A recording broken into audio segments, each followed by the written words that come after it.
Okay, this is your geometry midterm exam review. Show all work neatly in the space provided. Remember, figures are not necessarily drawn to scale. Number 1. Use the figure to the right to answer each question. Given C, B, and D are collinear, and A, B, and F are collinear. That means they form a line, and a line will have 180 degrees. Remember that. Let's see. Let's write it right here. Okay. What is the measure of ABD? ABD. Okay, the first thing we might want to do is go ahead and fill in some angle measures, and then we'll answer the questions. Let's see. This one right here is a right angle, so that's going to be 90 degrees. This side over here is also going to be a 90-degree angle, but we've got 65 here, so I'm going to subtract 65 from that. And that is 25, so this angle is 25. And I've got vertical angles here, so this one's going to be the same as that one, 65. And these two angles here add up to 180, so I'm going to do 180 minus 65, and that gives me 115 for this angle. Okay, so now let's answer our questions. What is the measure of angle ABD? Okay, we start at A, go to B, and then to D, and it's this angle right here, so that's 115 degrees. B, what is the measure of EBD? EBD, alright, we said that's a 90-degree angle. That's 90 degrees. ABD and FBD form a what? ABD and FBD form what? They form a line, and the angles are called a linear pair. A pair of obtuse vertical angles that's across from each other, and they make more than 180 degrees. So let's see, more than 90 degrees. So let's see, ABD is one of them. Angle ABD, and as if we pick ABD, we would have to pick these two. We know 90 and 25 is 115, so that would be angle CBF. Angle CBF. Pair of perpendicular rays. Perpendicular, right angle, and rays. We could say BD and BE. Remember, they always starts at the end point, so angle, ray, forget that, ray, BD, and ray, BE. And that's number 1. Number 2, points U, S, and V are collinear, and points R, S, and T are collinear. What is the value of X? Okay, so this is a line, and that's a line. The intersection of two lines form vertical angles. Angles across from each other, and we know angles across from each other are congruent. So the value of X is 68. Number 3, determine the value of X. Here's X right here. And we know that these two angles here form a linear pair. So we'll do 180 minus 115. That's 65. So on this one, X equals 65.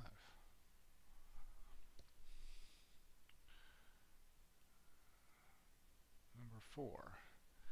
In the diagram below, the measure of angle APC equals 25 degrees. What represents the measure of angle APD?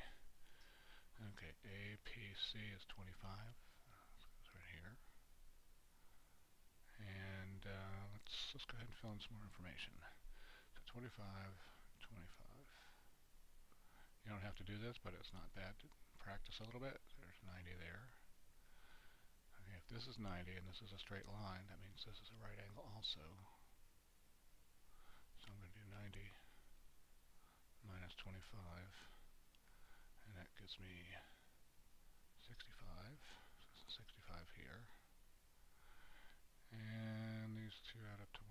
so this is going to be 165 right here. 155. 155. Alright, let's see what they asked us.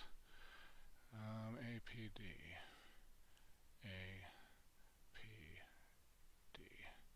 These two angles up here. So 90 plus 65 equals 155. Measure angle APD equals 155 degrees. Given P is negative 210 and Q is 816, determine PQ. And they say determine PQ, we know we need to find the distance from P to Q. Distance formula.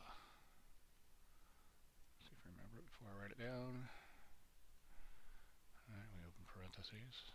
We do x2 minus x1, close parentheses, squared, plus y2 minus y1, close parentheses, squared. Our x's and y's are over here. Remember, each one of these is a ordered pair, x-coordinate and a y-coordinate. And this will be x1, y1, and this will be x2, y2. Okay, so x2 is 8, so d equals square root of 8 minus x1 is negative 1, 2, close parentheses, squared, plus y2 is 16 minus 10, close parentheses, squared. Write all this down. I'm going to get rid of the square root sign last.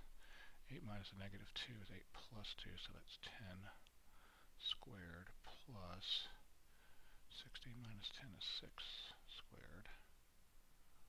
So that's d equals square root of 136. And we put that in our calculator. And that equals 11.66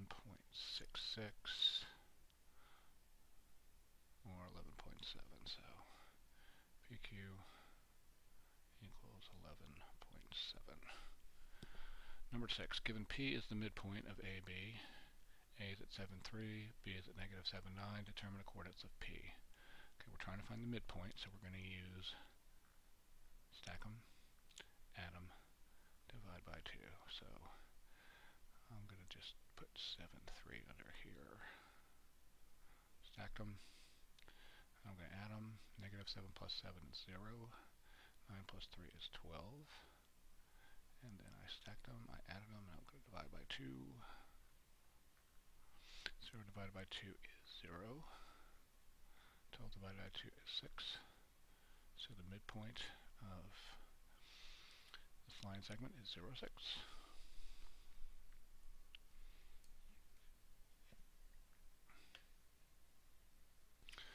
7. Given that M is the midpoint of DE, D is at negative 5, 2, and M is at 4, 6. Determine the coordinates of E. So we've got the midpoint this time. And the midpoint is M right here. And our shortcut for this is M, S, multiply the midpoint by 2, and subtract the endpoint.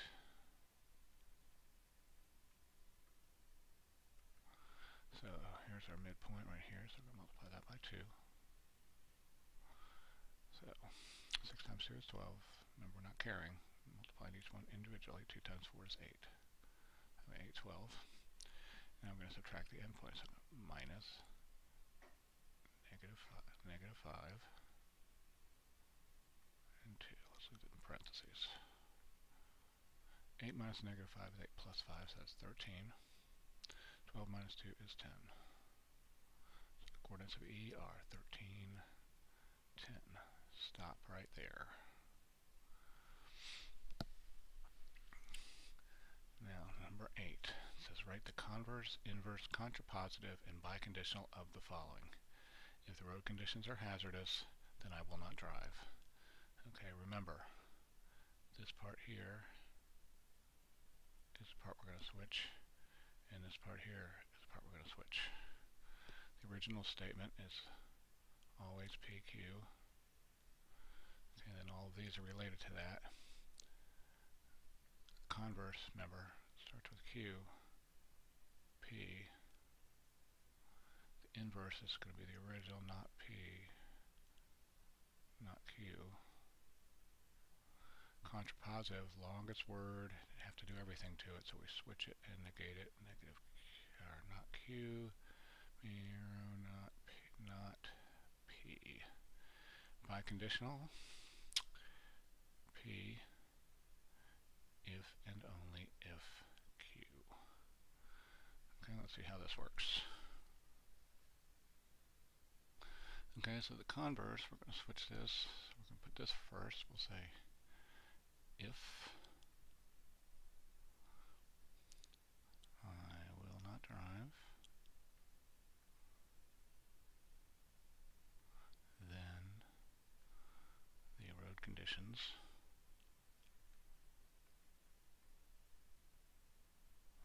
are hazardous. Okay, inverse. It's going to be not P, not Q, so we're going to leave it this order to make this not. If road conditions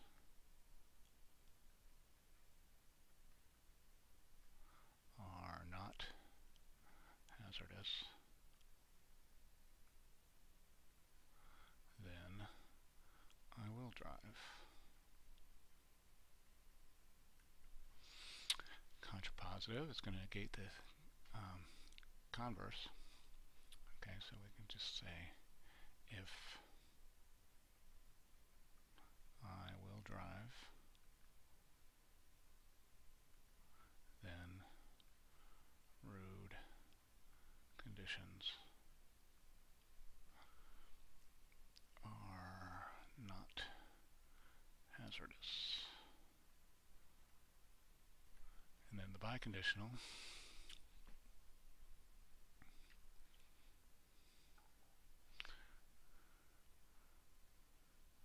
road conditions are hazardous if and only if I will not drive. Okay, and that's number 8.